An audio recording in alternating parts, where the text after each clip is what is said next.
Calculate like a pro and win this endgame. White to move. White is winning, but it is not as easy as it looks. Most players would look at this position and see a boring draw. But within this quiet pawn structure lies a winning move for White.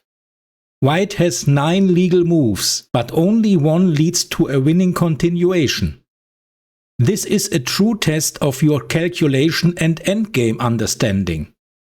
Pause the video for a moment, study the position carefully, and try to find the winning idea before I will show you. Ready? The winning sequence starts with white pawn to b4. If you think pawn to c3 is a good move, it's not. This move leads to a draw. For example, the response of black is c5. Then we have c4 by white. Black's d-pawn captures on c4. White's d-pawn recaptures. Black's b-pawn captures on c4. And white recaptures. Then we have black king to d7. White king to e5. Black king to c6.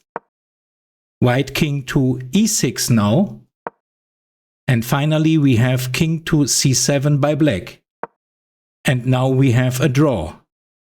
White must be careful, as even a loss is possible. If white plays pawn to c4 instead of b4, then the black d-pawn captures on c4, white's d-pawn recaptures, and black's b-pawn takes on c4, white recaptures, and then we have black king to c5. Then black is winning. Back to our winning move pawn to b4. Then black could play pawn to c5. This move of black is a challenge to white's pawn structure, but white ignores the capture and plays the stunning king to f6. To win, white must size the opposition and force the black king away from the pawn. Black captures on b4. d4 now by white. Black king to c6. The white king moves to e5. Black cannot prevent white from capturing the pawn on d5, so he plays pawn to b3. The white c-pawn captures on b3. b4 now by black. White king to e6. White takes the opposition and black is forced to give up this important pawn. Black king to b6. And now the white king captures on d5. Black king to c7. The white king moves to c5.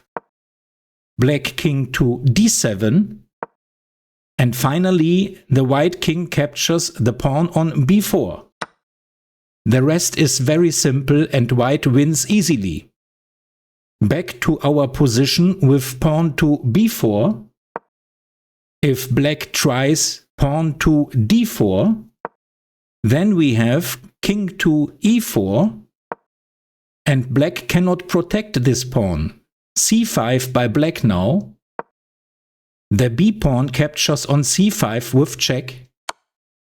Black king recaptures. White king to e5. Pawn to b4 by black. White king to e4.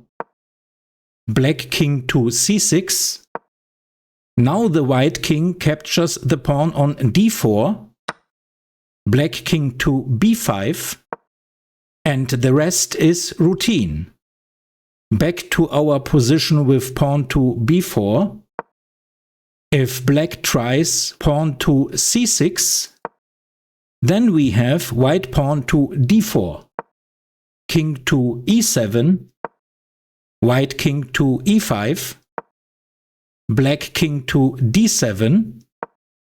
White king to f6.